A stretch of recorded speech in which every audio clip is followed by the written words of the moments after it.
Debate വിത്ത് സ്മൃതി പരുത്തിക്കാട്. യേശുവിന്റെ കുരിശുമരണത്തിന്റെയും പീഡാനുഭവങ്ങളെയും സ്മരിക്കുന്ന വിശുദ്ധവാരത്തിന് തുടക്കമാണിന്ന്. കുരുത്തോലകളേന്തി പള്ളിയിലെത്തിയ വിശ്വാസികളോട് arch bishop Varghese Chakkalakkal ഓർമ്മിപ്പിക്കുന്നത് എന്തായിരുന്നു? ഭിന്നിപ്പിക്കാൻ ശ്രമിക്കുന്ന സാത്താന്മാരുമായി കൂട്ടുകൂടാനില്ല എന്ന് ബിഷപ്പ് ചക്കാലക്കൽ വ്യക്തമാക്കുകയാണ്. കലാപം സൃഷ്ടിക്കാൻ ശ്രമിക്കുന്ന ശക്തികളെ തിരിച്ചറിയണമെന്നും കോഴിക്കോട് ആർച്ച് ബിഷപ്പ് പറഞ്ഞു. ക്ലേശം നിറഞ്ഞ കാലമെന്നാണ് ക്ലിമിസ് കാതോലിക്ക ബാവ പറയുന്നത്.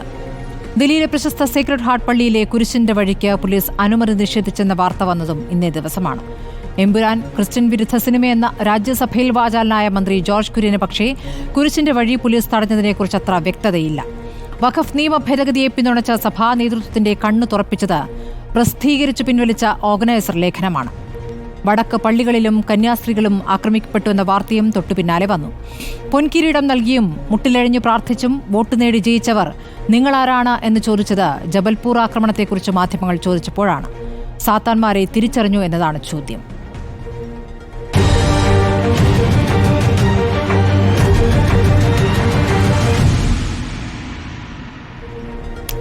ചർച്ചയിൽ BJP പ്രതിനിധി advocate TS Ullas Babu, father Antony Vadakkekara Syro Malabar സഭ വക്താവ്, ഫാദർ അജി പുതിയ പറമ്പിൽ സാമൂഹ്യ നിരീക്ഷകൻ, ജോർജ് പൊടിപ്പാറ രാഷ്ട്രീയ നിരീക്ഷകൻ എന്നിവരാണ്. നിലവിൽ ഫാദർ അജി പുതിയ പറമ്പിലും ജോർജ് പൊടിപ്പാറയുമാണ് ചർച്ചയിലുള്ളത്. അത് ഞാൻ ശ്രീ ജോർജ് പൊടിപ്പാറയിലേക്ക് പോവുകയാണ്. ശ്രീ ജോർജ് പൊടിപ്പാറ, ഇന്നിപ്പോൾ കുരിശിന്റെ വഴിയായിരുന്നു കുരുത്തോല പെരുന്നാൾ. ഇന്നത്തെ ദിവസത്തിൽ പലതരത്തിലുള്ള പ്രതികരണങ്ങൾ സഭാ നേതൃത്വങ്ങളിൽ നിന്ന് വന്നിട്ടുണ്ട് എന്നുള്ളതുകൊണ്ടാണ് നമ്മൾ ഈ വിഷയം ചർച്ച ചെയ്യുന്നത്. അതോടൊപ്പം ഡൽഹിയിൽ നിന്നുള്ള വാർത്തയും. ഇന്നിപ്പോൾ ആർച്ച് ബിഷപ്പ് വർഗീസ് ചക്കാലക്കലിന്റെ പ്രതികരണത്തെ എങ്ങനെ കാണണം? സാത്താന്മാരുമായി കൂട്ടുകൂടാനില്ല, കലാപം നടത്താൻ ശ്രമിക്കുന്നവരെ തിരിച്ചറിയണമെന്ന സന്ദേശമാണ് അദ്ദേഹം നൽകിയത്.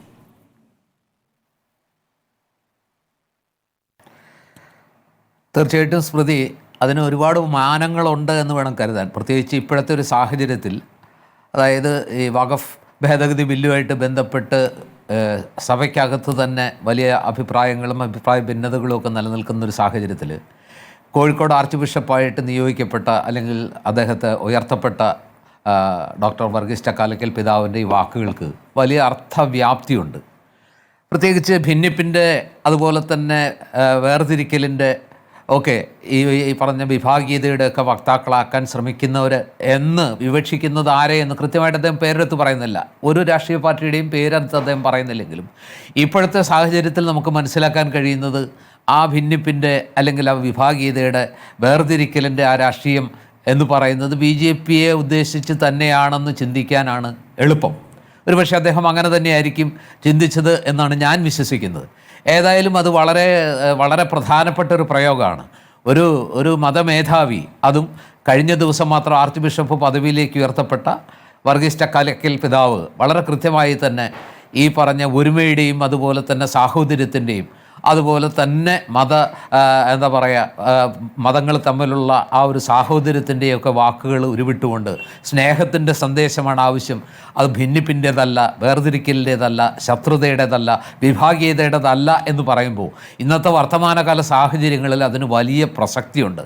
കാരണം നമുക്കറിയാം, ഈ വഖഫ് ഭേദഗതി ബില്ലുമായിട്ട് ബന്ധപ്പെട്ട് ഏറ്റവും കൂടുതൽ അഭിപ്രായ വ്യത്യാസങ്ങൾ അല്ലെങ്കിൽ ഏറ്റവും വലിയ ചർച്ചയ്ക്ക് വിധേയമായത് കത്തോലിക്ക സഭയാണ്. പ്രത്യേകിച്ചും അതായത് കത്തോലിക്ക സഭ അല്ലെങ്കിൽ CBCയും അതുപോലെ തന്നെ KCBCയും ഒക്കെ ഈ വിഷയത്തിൽ പാർലമെൻറ്റിൽ ചർച്ച നടക്കുമ്പോൾ ഈ കേരളത്തിൽ നിന്ന് വോട്ട് വാങ്ങിച്ച് ഈ സഭയിലെ വിശ്വാസികളുടെ വോട്ട് വാങ്ങി ജയിച്ച ആരും ഈ വഖഫ് ബില്ലിനെതിരായി വോട്ട് ചെയ്യരുത്, അതിനെ അനുകൂലിക്കണം, ഈ ഭേദഗതി ബില്ലിനെ അനുകൂലിച്ച് തന്നെ ആവണം എന്ന രീതിയിൽ ഒരു വളരെ കൃത്യമായ ഒരു നിർദ്ദേശം പുറത്തുവിട്ടു. അത് വലിയ വാർത്തയായി, വലിയ വിവാദമായി. പക്ഷേ അതിനെ ആ കാര്യത്തിൽ അവരുദ്ദേശിച്ചത് ആരെയാണോ ആ പാർട്ടി അടക്കമുള്ള കേരളത്തിൽ നിന്നുള്ള ആ കോൺഗ്രസ് MP-മാരോ അല്ലെങ്കിൽ ഏതെങ്കിലും രീതിയിൽ അല്ലെങ്കിൽ ഇടതുപക്ഷ MP-മാരോ ആരും തന്നെ ആ ഭേദഗതി ബില്ലിനെ അനുകൂലിക്കുകയോ അതിനനുകൂലമായി വോട്ട് ചെയ്യുകയോ ചെയ്തില്ല. മറിച്ച് അവരെല്ലാവരും ഇന്ത്യ മുന്നണിയുടെ ഭാഗമായിട്ട് ഒറ്റക്കെട്ടായിട്ട് ആ ഭേദഗതി ബില്ലിനെ എതിർത്ത് വോട്ട് ചെയ്യുന്ന കാഴ്ച നമ്മൾ കണ്ടു. ഇവിടെ പ്രത്യേകിച്ച് ഏറ്റവും പ്രധാനപ്പെട്ട വിഷയം ഇങ്ങനെയൊരു ഈ വഖഫ് ഭേദഗതി ബില്ലിനെ അനുകൂലിക്കണം എന്ന് സഭ ഒരു തീരുമാനം എടുക്കാനുണ്ടായ ചേതോവികാരം അല്ലെങ്കിൽ അതിന് പ്രേരിപ്പിച്ച ആ ഒരു ഘടകം എന്ന് പറയുന്ന മുനമ്പത്തെ വിഷയമാണ്. മുനമ്പം വിഷയത്തിൽ ഈ പറഞ്ഞ പോലെ കേരളത്തിൽ ആ വിഷയം പരിഹരിക്കാൻ ഇവിടുത്തെ രാഷ്ട്രീയ പാർട്ടികൾക്ക് യഥാസമയം കഴിഞ്ഞില്ല എന്നൊരു വസ്തുതയാണ്. അവിടെ ഈ പറഞ്ഞ രീതിയിൽ ഈ ഈ ഫറൂഖ് കോളേജിൻ്റെ മാനേജ്മെൻറ്റിൻ്റെ കൈവശത്ത് നിന്ന് അവരിൽ നിന്ന് ഈ സ്ഥലം വലിയ വിലയ്ക്ക് വാങ്ങി അതിൻ്റെ ആധാരം നടത്തി പണം കൊടുത്ത് അത് തീറാധാരവും അതുപോലെ തന്നെ പോക്കുവരവും ഒക്കെ നടത്തി എത്രയോ പതിറ്റാണ്ടുകളായി അവിടെ ജീവിക്കുന്ന മനുഷ്യരെ ഒരു സുപ്രഭാതത്തിൽ അത് വഖഫ് ഭൂമിയാണെന്ന് പറഞ്ഞ് ഇറക്കി വിടാനുള്ള നീക്കത്തെ കേരളത്തിലെ ഏതെങ്കിലും രാഷ്ട്രീയ പാർട്ടി പിന്തുണച്ചുവെന്ന് ഞാൻ ചിന്തിക്കുന്നില്ല. കോൺഗ്രസും അതുപോലെ തന്നെ ഇടതുപക്ഷം ഒന്നും ആ മനുഷ്യരെ അവിടെ നിന്ന് ഇറക്കി വിടണം എന്ന രീതിയിൽ ഒരാവശ്യം അല്ലെങ്കിൽ ആ ആവശ്യമായിട്ട് പൊരുത്തപ്പെട്ടില്ല, അല്ലെങ്കിൽ അതിനോട് പിന്തുണച്ചില്ല. മറിച്ച് ഏതെങ്കിലും രീതിയിൽ അത് പരിഹരിക്കാനുള്ള മാർഗങ്ങളായിരിക്കണം അവലംബിക്കേണ്ടത് എന്ന ചിന്താഗതിയിൽ മുസ്ലിം ലീഗ് ആവട്ടെ, മുസ്ലിം സംഘടനകളാവട്ടെ, കോൺഗ്രസ് ആവട്ടെ, അല്ലെങ്കിൽ ഇടതുപക്ഷമാകട്ടെ, ഇടതുപക്ഷം സർക്കാരാവട്ടെ ഒരു കമ്മീഷനെ തന്നെ വെച്ചുകൊണ്ട് അതിൻ്റെ യഥാർത്ഥ വസ്തുതകൾ മനസ്സിലാക്കാനുള്ള ശ്രമം നടത്തി. പക്ഷേ ഏതായാലും വഖഫ് ഭേദഗതി ബില്ല് വന്നപ്പോൾ അത് വലിയ രീതിയിൽ കേരള സമൂഹത്തിലൊരു വിഭാഗീയതയിലേക്ക് പോയി. ഒരു ഇസ്ലാമോ ഫോബിയ വളർത്തുന്ന, കൂടുതൽ ശക്തമാക്കുന്ന രീതിയിൽ ക്രൈസ്തവ സഭ, പ്രത്യേകിച്ച് കത്തോലിക്ക സീറോ മലബാർ സഭാ നേതൃത്വത്തിൻ്റെയും അതുപോലെ തന്നെ KCBC, CBCI തുടങ്ങിയ കത്തോലിക്ക മെത്രാൻ സമിതികളുടെയും ഭാഗത്തുനിന്ന് ചില ഫത്വ പോലെയുള്ള ചില നിർദ്ദേശങ്ങൾ പിന്തുണച്ചില്ലെങ്കിൽ തെരഞ്ഞെടുപ്പിൽ ഇവിടെ നിങ്ങൾക്ക് വോട്ടില്ല എന്ന രൂപത്തിൽ തന്നെ പ്രതികരിച്ചു. അതിന്റെ ഫലം ഭവിഷ്യത്ത് അനുഭവിച്ചുകൊള്ളുക എന്നുള്ള മുന്നറിയിപ്പിന്റെ സ്വഭാവത്തിലുള്ള പ്രതികരണങ്ങൾ വരെ കണ്ടതാണ് നമ്മൾ. എന്നിട്ടും അതിനെ ഈ പറഞ്ഞ കേരളത്തിൽ നിന്നുള്ള MP-മാർ, പ്രത്യേകിച്ച് കോൺഗ്രസ് MP-മാരെയാണ് ഉദ്ദേശിച്ചതെന്ന് വ്യക്തമായിരുന്നു. കാരണം കേരളത്തിൽ നിന്നുള്ള ഒരു MP BJP, Thrissur MP Suresh Gopi vote ചെയ്യും എന്ന് വിചാരിക്കാൻ പറ്റില്ലല്ലോ. പിന്നെ ഉള്ളത് ഇടതുപക്ഷത്തിനാവട്ടെ ലോക്സഭയിൽ ഒരു MP ഉള്ളൂ, രാജ്യസഭയിലാണ് അവർക്ക് 3-4 പേരുള്ളത്. അവരേതായാലും ഈ വിഷയത്തിൽ കത്തോലിക്ക സഭയുടെ നിർദ്ദേശം, CBCIയുടെയും അതുപോലെ തന്നെ KCBCയുടെ നിർദ്ദേശങ്ങൾ അനുസരിക്കുമെന്ന് ആ നിർദ്ദേശം പുറപ്പെടുവിച്ചവർ പോലും പ്രതീക്ഷിച്ചിട്ടുണ്ടാവില്ല. മറിച്ച് കോൺഗ്രസിൻ്റെ 17 MP-മാരും അല്ലെങ്കിൽ 18 MP-മാരും രാജ്യസഭയിലെ MP-മാരും കോൺഗ്രസിൻ്റെ MP-മാരും ഈ ഭേദഗതി ബില്ലിനെതിരായി അനുകൂലമായി വോട്ട് ചെയ്യണം. അതല്ലെന്നുണ്ടെങ്കിൽ തെരഞ്ഞെടുപ്പിൽ അതിൻ്റെ സ്മൃതി പറഞ്ഞതുപോലെ ഭാവിയിൽ അതിന് വലിയ വില കൊടുക്കേണ്ടി വരും എന്നൊരു മുന്നറിയിപ്പാണ് ചെയ്തത്. സത്യത്തിൽ അത് തിടുക്കപ്പെട്ട ഒരു നടപടിയായിപ്പോയി, യഥാർത്ഥ വസ്തുതകൾ മനസ്സിലാക്കാതെയുള്ള ഒരു നടപടിയായിപ്പോയി എന്ന് തൊട്ട് പിന്നാലെ വന്ന ഈ പറഞ്ഞ ഓർഗനൈസറിൽ വന്ന ലേഖനം നമ്മൾ കണ്ടു. ആ ലേഖനത്തിൽ ക്രൈസ്തവ സഭകളുടെ ആസ്തികളെക്കുറിച്ച്, അവരുടെ സ്വത്തുക്കളെക്കുറിച്ച്, ഇന്ത്യയിൽ ആകമാനം ഏറ്റവും കൂടുതൽ സ്വത്തുക്കളുള്ള സഭയാണ്, സമുദായമാണെന്ന രീതിയിൽ ഓർഗനൈസറിൽ സ്മൃതി വളരെ കൃത്യമായി പറഞ്ഞതുപോലെ പ്രസിദ്ധീകരിച്ച ശേഷം പിൻവലിച്ച ആ ലേഖനത്തിലുണ്ട്. അപ്പോൾ ആരോ പറഞ്ഞതുപോലെ, കവി പാടിയതുപോലെ, ഇന്ന് എൻ്റെ വീട്ടിലേക്ക് വരുന്നു, അപ്പോൾ ഞാനൊന്നും പറഞ്ഞില്ല, അല്ല അവിടെ പോയി ഞാൻ അപ്പോഴൊന്നും പറഞ്ഞില്ല, കാരണം അതെന്നെ ബാധിച്ചില്ല. പിന്നീട് അപ്പുറത്തേക്ക് പോയി, അപ്പോഴും ഞാൻ പ്രതികരിച്ചില്ല, അതെന്നെ ബാധിക്കുന്നതല്ലായിരുന്നു. പക്ഷെ എൻ്റെ വീട്ടിലേക്ക് വന്നപ്പോൾ ആരും പ്രതികരിക്കാനുണ്ടായിരുന്നില്ല എന്ന് പണ്ട് കവി പറഞ്ഞതുപോലെ ആയിപ്പോയി. പക്ഷേ സഭ കൃത്യമായി തിരിച്ചറിയുകയും ശക്തമായി പ്രതികരിക്കുകയും ചെയ്തിരുന്നു. ശ്രീ ജോർജ് പൊടിപാറ, അന്നും നമ്മൾ ഈ വിഷയം ചർച്ച ചെയ്തതാണ്. അന്ന് ചർച്ചയിൽ പങ്കെടുത്ത ഫാദർ ആന്റണി വടക്കേക്കര, സീറോ മലബാർ സഭാ വക്താവ്, ഇന്നും നമ്മുടെ ചർച്ചയിൽ പങ്കേറുകയാണ്. ഇന്ന് അദ്ദേഹത്തിലേക്ക് പോവുകയാണ്. ഫാദർ ആന്റണി വടക്കേക്കര, ഇപ്പോ എനിക്ക് തോന്നുന്നു കുറെ കൂടി ശക്തമായിട്ട് ശക്തമായിട്ട് ലാറ്റിൻ ബിഷപ്പുമാരുടെ ഭാഗത്തു നിന്നുണ്ടായ പ്രസ്താവനകൾ ഇന്ന് നമ്മൾ കാണുകയാണ്. അതിനാണ് ഇന്ന് ഏറ്റവും വലിയ പ്രസക്തി. ശരി, ഫാദർ ആന്റണി വടക്കേക്കര, ഇന്നിപ്പോൾ കുരിശിന്റെ വഴി നടന്ന ദിവസമാണ്, കുരുത്തോല പെരുന്നാളാണ്. ഇന്നത്തെ ദിവസം ഈ ആർച്ച് ബിഷപ്പ് വർഗീസ് ചക്കാലക്കൽ പറഞ്ഞിരിക്കുന്നത് സാത്താന്മാരെ തിരിച്ചറിയണം എന്നാണ്. അത്ര ശക്തമായ ഒരു വാചകം വരികയാണ്. കലാപം സൃഷ്ടിക്കാൻ ശ്രമിക്കുന്നവരെ, ഭിന്നിപ്പുണ്ടാക്കാൻ ശ്രമിക്കുന്നവരെ തിരിച്ചറിയണം, അവരുമായിട്ട് കൂട്ടുകൂടേണ്ടതില്ല എന്ന ഉറച്ച വാക്കുകളാണ് ആർച്ച് ബിഷപ്പ് വർഗീസ് ചക്കാലക്കലിൽ നിന്നും വന്നിരിക്കുന്നത്. ആരാണ് ഈ സാത്താന്മാരെന്നാണ് താങ്കൾ കരുതുന്നത്, അല്ലെങ്കിൽ സീറോ മലബാർ സഭ കരുതുന്നത്? നമ്മൾ ഇന്ന് ചർച്ച ചെയ്യുന്ന വിഷയം രാജ്യ തലസ്ഥാനത്തെ ഡൽഹി ലത്തീൻ രൂപതയിലെ കത്തോലിക്ക സമൂഹം എല്ലാ വർഷവും നടത്താറുള്ള ഓശാന ഞായറാഴ്ചയോടനുബന്ധിച്ചുള്ള കുരുത്തോലയും പിടിച്ചുകൊണ്ട് 10 കിലോമീറ്റർ, അതായത് ഓൾഡ് ഡൽഹിയിലെ സെൻറ്റ് മേരീസ് ചർച്ചിൽ നിന്നും ഡൽഹി അതിരൂപതയുടെ കത്തീഡ്രൽ ദേവാലയത്തിലേക്കുള്ള കുരിശിൻ്റെ വഴി പ്രാർത്ഥനയുടെ റാലിയെ സംബന്ധിച്ചും അതിന് 2 മാസങ്ങൾക്ക് മുൻപ് കത്തീഡ്രൽ വികാരി അച്ഛൻ രൂപതയ്ക്ക് വേണ്ടിയിട്ട് പോലീസ് അനുമതിക്ക് വേണ്ടി അപേക്ഷ നൽകിയിട്ടുണ്ടായിരുന്നു. എന്നാൽ ഇന്ന് മാത്രമാണ് അപേക്ഷ നിരസിച്ചുകൊണ്ട് പോലീസിൻ്റെ ഭാഗത്തൊന്നും നമുക്ക് വാക്കാൽ ഒരു മറുപടി ലഭിച്ചത്.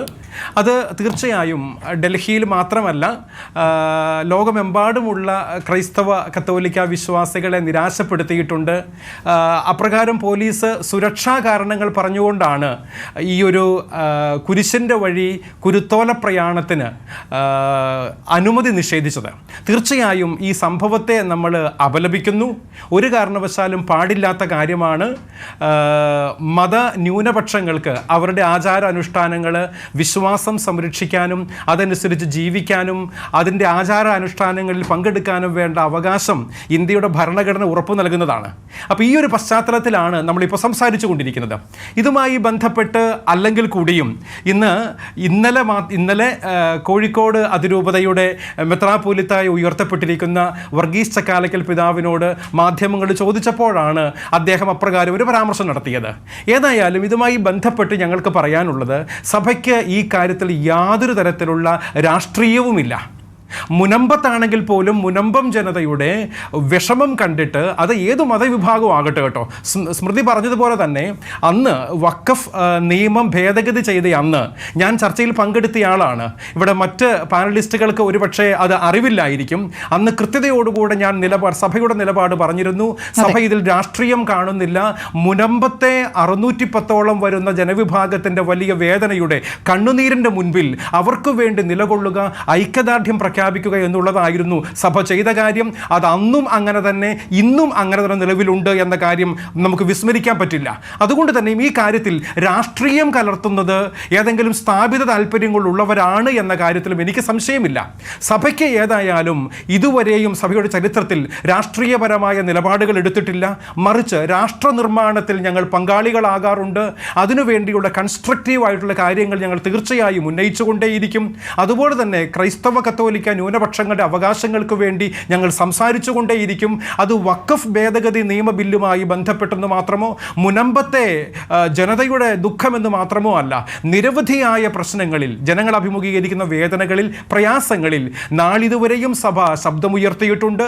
അതുകൊണ്ട് തന്നെയും സഭയും സഭാധികാരികളും ഈ കാര്യങ്ങളിൽ നിശബ്ദരാകാൻ പോകുന്നില്ല എന്ന കാര്യത്തിൽ സംശയമില്ല. സാത്താനെ തിരിച്ചറിഞ്ഞു. അതൊരു പ്രധാനപ്പെട്ട കാര്യം. മാത്രമല്ല, ക്രൈസ്തവർ വേദനിക്കുന്ന സംഭവങ്ങൾ കൂടുന്നുണ്ട്. അതിന്റെ കണക്കുകൾ വലുതാണ് കഴിഞ്ഞ കുറച്ചു വർഷമായി. തീർച്ചയായും നമ്മളെ നൊമ്പരപ്പെടുത്തുന്നുണ്ട്. ഇന്ത്യയിലുള്ള എല്ലാ ക്രൈസ്തവ കത്തോലിക്ക വിശ്വാസികളുടെയും വലിയ വിഷമവും പ്രയാസവുമാണ്. പല ആവർത്തി ഈ കാര്യങ്ങൾ ഞങ്ങൾ ഗവൺമെൻറ്റുകളുടെ ശ്രദ്ധയിൽപ്പെടുത്തിയിട്ടുണ്ട്. അത് കേന്ദ്ര ഗവൺമെൻറ്റിൻ്റെ ആകട്ടെ, ഇപ്രകാരമുള്ള മതപീഡനമെന്ന് പറയേണ്ടി വരുന്ന തരത്തിൽ മറ്റ് തീവ്രവാദ സംഘടനകൾ മതങ്ങളുടെ പേരിൽ ക്രൈസ്തവ കത്തോലിക്ക വിശ്വാസികളെ ആക്രമിക്കുന്ന സംഭവങ്ങളാകട്ടെ, ആരാധനാലയങ്ങൾ തച്ചു തകർക്കുന്ന സംഭവങ്ങളാകട്ടെ, അതുമല്ലെങ്കിൽ ഇപ്രകാരമുള്ള ഏതു വിധത്തിലുള്ള വിശ്വാസത്തിനെതിരായ, ആചാരാനുഷ്ഠാനങ്ങൾക്കെതിരായ കാര്യങ്ങൾ ചെയ്യുന്നവരെയും സാത്താൻ എന്ന് വിളിക്കേണ്ടി വരും. അതുകൊണ്ട് തന്നെ അപ്രകാരമുള്ള വ്യക്തികളുമായി യാതൊരു സന്ധിക്കും ഞങ്ങളില്ലെന്നേ. ഈ കാര്യത്തിൽ സഭയ്ക്ക് സുവ്യക്തമായ അഭിപ്രായമുണ്ട്. പക്ഷേ ഫാദർ ആന്റണി വടക്കേക്കര, നിങ്ങൾ എല്ലാ കാലത്തും രാഷ്ട്രീയമില്ല എന്ന് പറയുമ്പോഴും രാഷ്ട്രീയമില്ല എന്ന് പറയുമ്പോഴും ഭരിക്കുന്നവരുമായി നല്ല ബന്ധത്തിൽ പോകാൻ വളരെയധികം ശ്രദ്ധ വയ്ക്കാറുണ്ട്. കാരണം അതിൻ്റെ പേരിൽ ഒരു ബുദ്ധിമുട്ടുണ്ടാകരുത്, ഭരിക്കുന്നവരുമായി ഇടഞ്ഞു പോകേണ്ടതില്ല എന്നൊരു നിലപാട് നിങ്ങൾ എടുക്കാറുണ്ട്.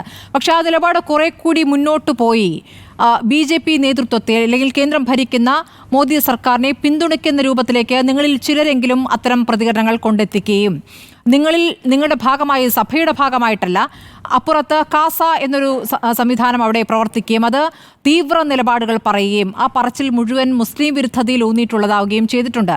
അതിൻ്റെ തുടർച്ച എന്നുള്ളത് അത് BJPക്ക് ഗുണം ചെയ്തു തിരഞ്ഞെടുപ്പിൽ എന്നുള്ളതാണ്. നമ്മൾ തൃശ്ശൂരിൽ അത് കണ്ടിട്ടുള്ളതാണ്. അത് ഗുണം ചെയ്തു എന്നുള്ളത്.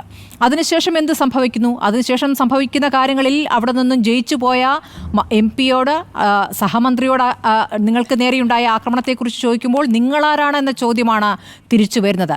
അതും നിങ്ങൾ കാണുകയാണല്ലോ. അപ്പോൾ ഇപ്പോഴത്തെ സ്റ്റേറ്റ് എന്ന് പറയുമ്പോൾ ഇപ്പോൾ സഭയ്ക്കുണ്ടായിരിക്കുന്നത് കണ്ണു തുറക്കലാണോ? ഫാദർ ആന്റണി വടക്കേക്കര, തുറന്നു പറയൂ.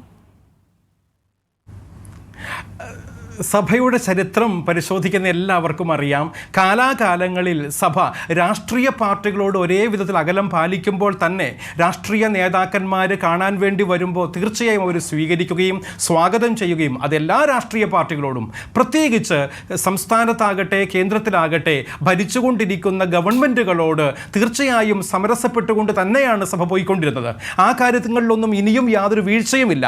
ചോദ്യത്തിലുള്ള ധ്വനി വ്യക്തമാണ്.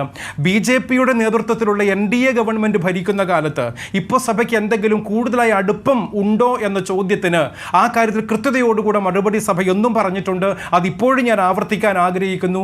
BJPയോടോ NDAയോടോ എന്നല്ല, കേരളം ഭരിക്കുന്ന CPMനോടോ ഇടതുപക്ഷത്തോടോ എന്നല്ല, നാളിതുവരെ കേന്ദ്രം ഭരിച്ചുകൊണ്ടിരുന്ന കോൺഗ്രസിന്റെ നേതൃത്വത്തിലുള്ള UPA മുന്നണിയോടെന്നല്ല, എല്ലാവരോടും ഒരേ തരത്തിലുള്ള അടുപ്പവും അകലവും സഭ എന്നും പാലിച്ചിട്ടുണ്ട്. അതുകൊണ്ട് ഈ കാര്യത്തിൽ എന്തെങ്കിലും പ്രത്യേകമായ ഒരു താല്പര്യം BJPയോടോ NDA ഗവൺമെന്റിനോടോ ഉണ്ട് എന്നുള്ളത് കേവലം നിങ്ങളുടെ ദുർവ്യാഖ്യാനം മാത്രമാണ്. തൃശ്ശൂരിൽ നമുക്കറിയാവുന്നതാണ് സുരേഷ് ഗോപിക്ക് ആരുടെ പിന്തുണയായിരുന്നു കിട്ടിയിരുന്നത് എന്നുള്ളത്. കൃത്യതയോടുകൂടെ സ്മൃതി ഞാൻ പറഞ്ഞു തീരട്ടെ. തീർച്ചയായും എനിക്ക് മനസ്സിലാകുന്നു. തൃശ്ശൂരിൽ ഉണ്ടായ പിന്തുണയെ കുറിച്ച് തന്നെയും ഞാൻ പറയാം.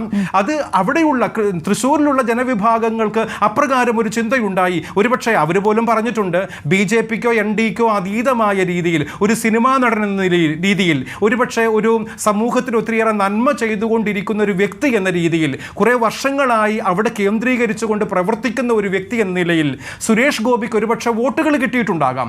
അത് ക്രൈസ്തവരുടേത് മാത്രമാണ് എന്നുള്ളതൊക്കെ നിങ്ങളുടെ ദുർവ്യാഖ്യാനം മാത്രമാണ്. അല്ല, ഞാൻ ചോദിക്കുന്ന വിശ്വാസികൾ സ്വന്തം നിലയ്ക്കെടുക്കുന്ന തീരുമാനത്തെക്കുറിച്ചല്ല ഞാൻ ചോദിക്കുന്നത്. സഭാ നേതൃത്വങ്ങൾക്ക് അതിലുള്ള പങ്കും പ്രധാനമാണല്ലോ. ഇപ്പോൾ പള്ളിയിൽ പോയി സ്വർണ്ണ കിരീടം കൊടുക്കുക, അവിടെ മുട്ടിലഴിഞ്ഞ് പ്രാർത്ഥിക്കുക, അതിൻ്റെ ദൃശ്യങ്ങൾ വിശ്വാസികൾ മുഴുവൻ കാണുകയാണ്. ഇതാ നമുക്കൊപ്പം നിൽക്കുന്നു, നമ്മുടെ ഒരാളായി നിൽക്കുന്നു. ഇന്നുമുണ്ട്, കുരുത്തൊലയൊക്കെ ആയിട്ട് നിൽക്കുന്നുണ്ട്. പക്ഷേ ജബൽപൂരിനെ കുറിച്ച് ചോദിക്കരുത്. അത് ചോദിച്ചു കഴിഞ്ഞാൽ നിങ്ങൾ ആരാണെന്ന് ചോദിക്കും. അതാണ് നമ്മൾ കാണുന്നത്. എത്ര ധാർഷ്ട്യത്തോടും അഹങ്കാരത്തോടും കൂടി പ്രതികരിക്കുന്നു ആ സഹമന്ത്രി എന്നുള്ളത് കാണുകയാണ്. അപ്പോൾ ഈ വോട്ട് ചെയ്തവരോടുള്ള അവരുടെ മുഖത്തടിക്കുന്ന രൂപത്തിലുള്ള പ്രതികരണമായി അത് മാറുന്നുണ്ട്. അത് സഭ തിരിച്ചറിയുന്നുണ്ടോ? സ്മൃതി, സുരേഷ് ഗോപിക്ക് രാഷ്ട്രീയമുണ്ടാകാം, BJPക്ക് രാഷ്ട്രീയമുണ്ടാകാം. ഈ കാര്യങ്ങളൊക്കെ അവർ ചെയ്യുമ്പോൾ, പറയുമ്പോൾ, നമ്മുടെ അടുക്കൽ വരുമ്പോൾ, ദേവാലയങ്ങളിൽ പോകുമ്പോൾ, സ്വർണ്ണ കിരീടം വെക്കുമ്പോൾ, വാഴക്കുല കാണിക്കയായിട്ട് കൊടുക്കുമ്പോൾ, കുരുത്തോലയും പിടിച്ച് നിൽക്കുമ്പോഴൊക്കെ അവർക്ക് രാഷ്ട്രീയക്കാർക്ക് അവരുടെ രാഷ്ട്രീയ മനസ്സിലുണ്ടാകാം. പക്ഷേ അങ്ങനെ വരുന്നവരോട് വരണ്ട എന്ന് സഭ ഇന്നുവരെയും പറഞ്ഞിട്ടില്ല. അതുകൊണ്ട് തന്നെ ആർക്ക് വേണമെങ്കിലും നമ്മുടെ ദേവാലയങ്ങളിൽ വരാം, നമ്മുടെ അരമനകളിൽ വരാം. തന്നെയും അത് പള്ളികളിൽ പ്രാർത്ഥനയ്ക്ക് ഒരു ക്രിസ്ത്യാനി അല്ലെങ്കിലും വരാൻ പറ്റും. വ്യാഖ്യാനിക്കരുത് എന്ന് ഞാൻ ആവശ്യപ്പെടുകയാണ്. അല്ലല്ല, അതിലൊരു സംശയമില്ല. അത് സഭാ നേതൃത്വം എപ്പോഴും കാണിക്കുന്ന ഒരു മര്യാദയാണ്. രാഷ്ട്രീയ പാർട്ടിക്കോ ഏതെങ്കിലും വ്യക്തിക്കോ ഉള്ള ഒരു പിന്തുണയായി മാത്രം അതിനെ കാണേണ്ടതില്ല എന്ന് തന്നെ. അല്ല, അത് ശരി തന്നെ. സഭ എല്ലാവരെയും സ്വീകരിക്കുന്നു എന്നുള്ളത് ഒരു സത്യമാണ്. സ്മൃതി, ഞാനത് പറഞ്ഞു തീർക്കട്ടെ. ഇന്നല്ലെങ്കിൽ നാളെ വീണ്ടും കോൺഗ്രസിന്റെ നേതൃത്വത്തിലുള്ള UPA ഗവൺമെന്റ് അധികാരത്തിൽ വന്നാൽ വീണ്ടും നിങ്ങൾ പറയും BJPയെ വിട്ടു, കോൺഗ്രസിനോട് കൂട്ടുകൂടി എന്ന് നിങ്ങൾ വീണ്ടും മാധ്യമങ്ങൾ നിങ്ങൾക്ക് ഓരോ ദിവസത്തെ വാർത്തകളായി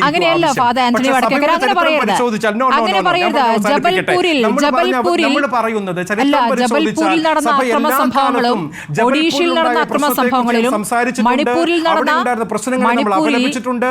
ഒഡീഷയിലുണ്ടായ സംഭവത്തെ നമ്മൾ അപലപിച്ചിട്ടുണ്ട്.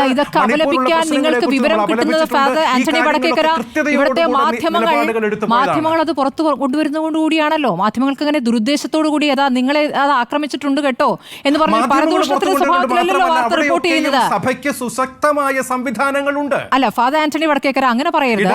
ദേവാലയങ്ങളും അവിടെയൊക്കെ വൈദികരും വികാരി അച്ഛന്മാരും ഒക്കെ നിങ്ങൾക്ക് സുശക്തമായ സംവിധാനങ്ങളുണ്ട്.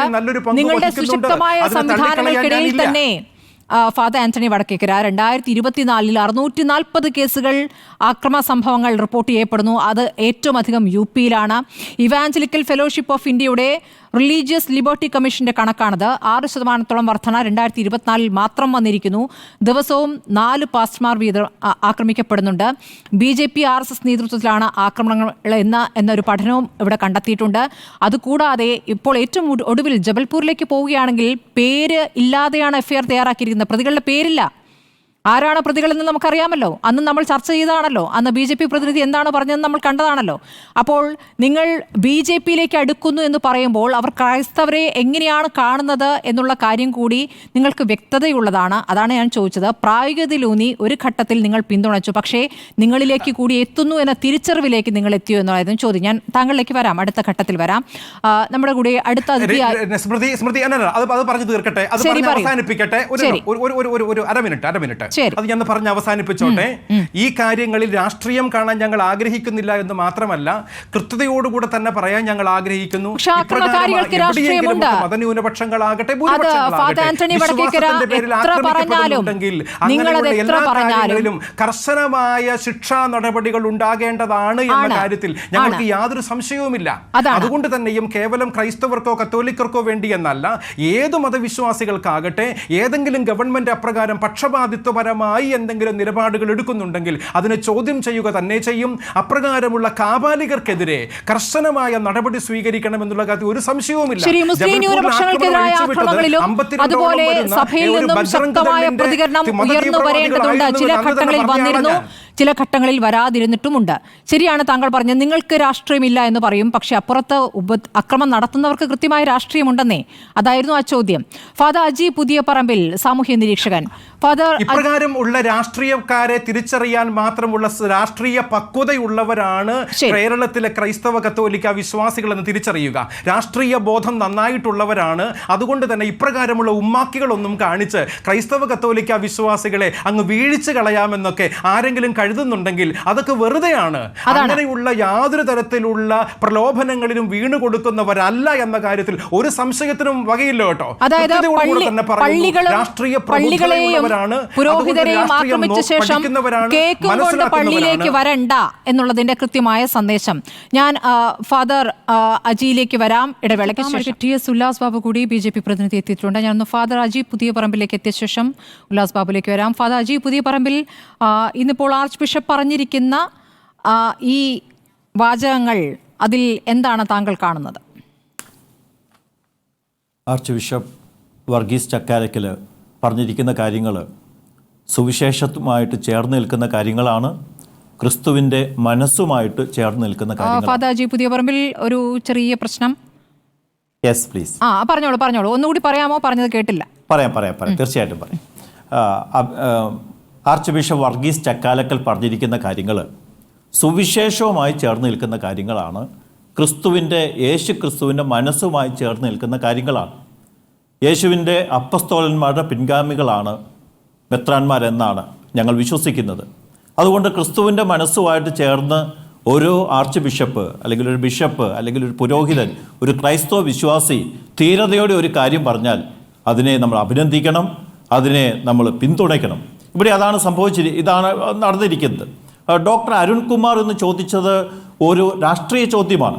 ആദ്യം മറ്റ് ചില കാര്യങ്ങൾ ചോദിച്ചു. അതിനുശേഷം തികച്ചും രാഷ്ട്രീയമായ ഒരു ചോദ്യത്തിനുള്ള മറുപടിയായിട്ടാണ് ഡോക്ടർ വർഗീസ് ചക്കാലക്കൽ പറയുന്നത്, സാത്താനുമായി കൂട്ടുകൂടരുത്.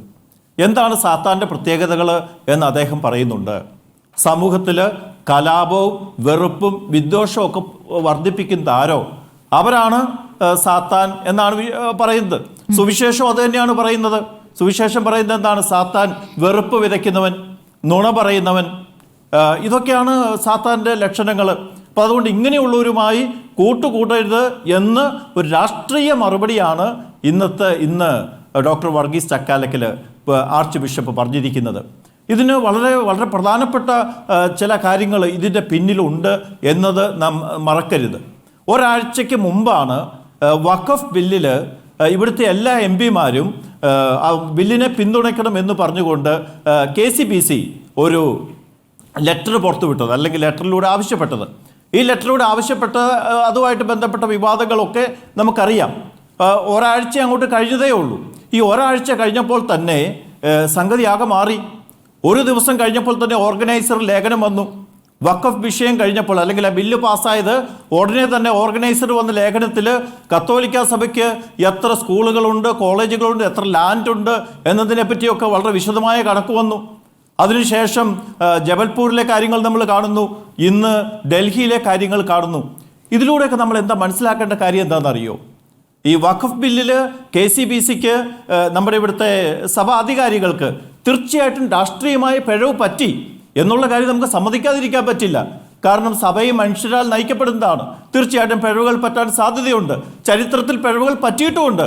1933 സഭയ്ക്ക് പറ്റിയ ക്ലാസിക് ആയിട്ടുള്ള പിഴവാണ്. അത് ക്ലാസിക് എക്സാമ്പിൾ എന്ന് പറയാം. രാഷ്ട്രീയമായി സഭയ്ക്ക് ചരിത്രത്തിൽ പറ്റിയ ക്ലാസിക് പിഴവുകളിലൊന്ന് 1933 നാസി ഭരണകൂടവുമായിട്ട് 12ാം മാർപ്പാപ്പ നടത്തിയ അതിനെക്കുറിച്ച് എനിക്ക് എഗ്രിമെന്റ് വ്യത്യസ്തമായ അവസരം എനിക്ക് തരണമെന്ന് നാസി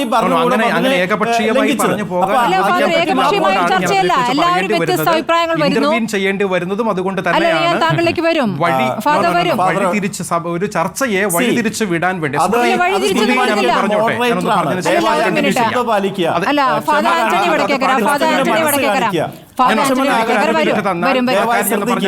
അങ്ങ് പറഞ്ഞപ്പോൾ ഞാൻ മുഴുവൻ ശ്രദ്ധിക്കുകയായിരുന്നു. അതുകൊണ്ട്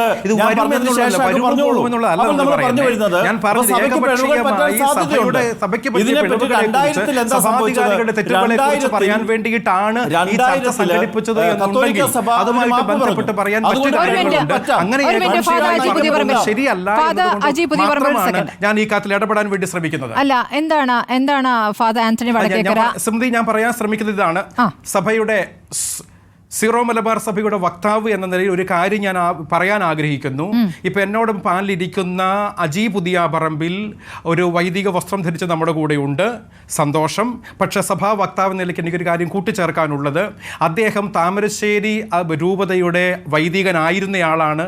അദ്ദേഹം സസ്പെൻഷനിലാണ്. സഭയുമായി കലഹിച്ച് വിഘടിച്ച് മാറി നിൽക്കുകയും എറണാകുളത്ത് വന്ന് താമസിച്ച്, താമരശ്ശേരി രൂപതക്കാരനായ ഒരാൾ എറണാകുളത്ത് വന്ന് താമസിക്കുകയും സഭയുടെ സസ്പെൻഷൻ നടപടികളെ, അച്ചടക്ക നടപടികളെ നേരിട്ടുകൊണ്ടിരിക്കുന്ന ഒരാളെ വിളിച്ചിരുത്തിയിട്ട് സഭയെക്കുറിച്ചുള്ള തെറ്റുകൾ ചൂണ്ടിക്കാണിക്കാനും പറയാനുമാണെന്ന് പറഞ്ഞിട്ട് ഇപ്രകാരം വിഡ്ഢിവേഷം കെട്ടിക്കുന്നത് ഒരു കാരണവശാലും റിപ്പോർട്ടർ പോലെയുള്ള ഒരു ചാനലിന് നല്ലതല്ല എന്ന കാര്യം ഞാൻ സൂചിപ്പിക്കുന്നു. ഫാദർ ആന്റണി വടക്കേക്കര, അദ്ദേഹത്തെ ഞാൻ സാമൂഹ്യ നിരീക്ഷകൻ എന്നേ പറഞ്ഞിട്ടുള്ളൂ, അല്ലാതെ സഭയുടെ വക്താവെന്ന് പറഞ്ഞിട്ടില്ല. അദ്ദേഹത്തിന്റെ അഭിപ്രായം പറഞ്ഞു പോട്ടെ. നമുക്കൊരു ജനാധിപത്യ രീതിയിൽ അഭിപ്രായങ്ങൾ കേൾക്കാം. ഇതിലൊന്നും ഞങ്ങൾക്ക് അസഹിഷ്ണുതയില്ല. പക്ഷേ ഈ കാര്യം പറഞ്ഞു തന്നെ പോകണമെന്നുള്ളത് ഞാൻ സൂചിപ്പിക്കുകയാണ്. അപ്രകാരമുള്ള പൊതുവേദികളിൽ അവസരങ്ങൾ കൊടുത്ത് ആരെയും ഗ്ലോറിഫൈ ചെയ്യുന്നത് ഒരു രീതിയുണ്ട്. ആ രീതികൾക്കെതിരായുള്ള ഒരു കാര്യം സ്മൃതി, നമ്മൾ ഇതിനു മുൻപും സംസാരിച്ചിട്ടുണ്ട്, നേരിട്ട് നമ്മൾ സംസാരിച്ചിട്ടുണ്ട്, ഒരുമിച്ച് ഒരു ഫ്ലോറിൽ ഇരുന്നിട്ടുണ്ട്. ആ സ്വാതന്ത്ര്യം എടുത്തുകൊണ്ട് തന്നെ ഞാൻ പറയുന്നത് ഇപ്രകാരം പൊതുസമൂഹം കാണുന്ന ഒരു രീതിയിലേക്ക് കൊണ്ടുവന്ന് വെക്കുന്നത് ഒരു കാരണവശാലും വ്യത്യസ്ത അഭിപ്രായങ്ങളുമായിട്ട് ബന്ധപ്പെട്ടല്ല ഞാൻ സംസാരിക്കുക. ചില വ്യക്തികളുമായിട്ട് ബന്ധപ്പെട്ട് നമ്മൾ സംസാരിക്കുമ്പോൾ അങ്ങനെ തന്നെ പറയേണ്ടി വരും.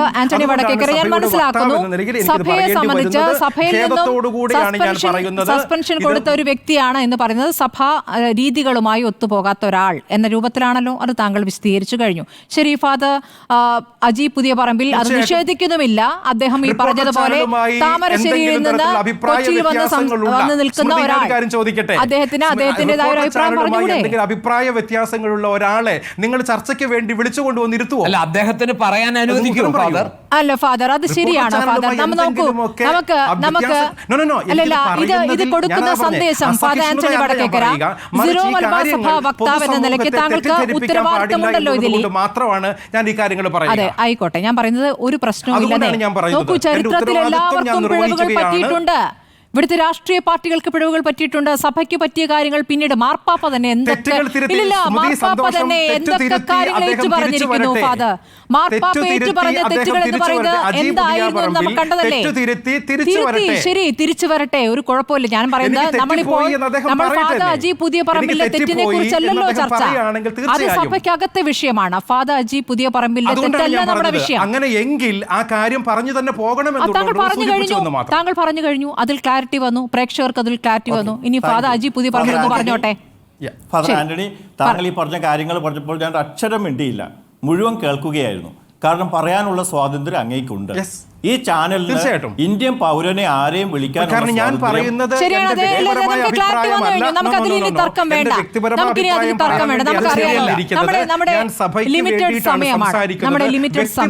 പറയുന്നവർക്ക് എന്തെങ്കിലുമൊക്കെ പല കാര്യങ്ങളും പറയാം. വ്യക്തിപരമായ ഒരു കാര്യമേ അല്ല നമ്മൾ സംസാരിക്കുന്നത്. ഫാദാജി പുതിയ നമുക്ക് വിഷയത്തിലൂന്നി സംസാരിക്കാം. ഫാദാജി പുതിയ തീർച്ചയായിട്ടും വിഷയത്തിലൂന്നി സംസാരിക്കാം. നമുക്ക് ഒരു സഹിഷ്ണുത ആവശ്യമാണ്. നമ്മുടെ രാജ്യത്ത് ഇന്ന് നഷ്ടപ്പെടുന്ന ഈ സഹിഷ്ണുതയാണ്. ഞാൻ വീണ്ടും അത് പറയുകയാണ്. ഇവിടെ എന്താ പറയുന്നത് എന്താണ്? നിങ്ങൾ കുരിശിൻ്റെ വഴി നടത്തിക്കോളൂ. എവിടെ നടത്തണം? ഞങ്ങൾ പറയുന്നിടത്ത് നടത്തണം. എവിടെ നടത്തേണ്ടത്? പള്ളിക്ക് ആ കോമ്പൗണ്ടിൻ്റെ ഉള്ളിൽ നടത്തണം. നിങ്ങൾ എന്തിനാ വഴിയിൽ കൂടെ നടത്തുന്നത്? വഴിയിൽ കൂടെ നടത്തേണ്ട കാര്യമില്ല, ഇതിൻ്റെ അകത്തൂടെ നടത്ത്. ഇതാണ് ഭരണകൂടം പറയുന്നത്. ഇത് എന്താണ് ഭരണകൂടം ഇതിലൂടെ അവരോട് പറയുന്നത്? എന്താ? നിങ്ങൾക്ക് വിശ്വസിക്കാം, പ്രഘോഷിക്കാം, പക്ഷെ ഞങ്ങൾ പറയുന്നത് പോലെ പ്രഘോഷിക്കണം. റിപ്പോർട്ടർ ചാനലിന് ഇഷ്ടമുള്ള വിളിക്കാം, പക്ഷെ ഞങ്ങൾക്ക് ഇഷ്ടമുള്ളവരെ മാത്രമേ വിളിക്കാൻ പാടുള്ളൂ എന്നുള്ള ചിന്ത അസഹിഷ്ണുതയാണ്, ജനാധിപത്യ വിരുദ്ധമാണ്. ഞാനിപ്പോൾ വ്യക്തിപരമായിട്ട് ആരെങ്കിലും വിമർശിച്ചോ? ഇല്ലല്ലോ. ഞാനിത് പറയുന്നത് കേൾക്കാനുള്ള മനസ്സ് കാണിക്കൂ ഫാദർ. ഇതല്ലേ ഒരു മര്യാദ? ഈശോ നമ്മൾ ഇതല്ലേ പഠിപ്പിച്ചത്?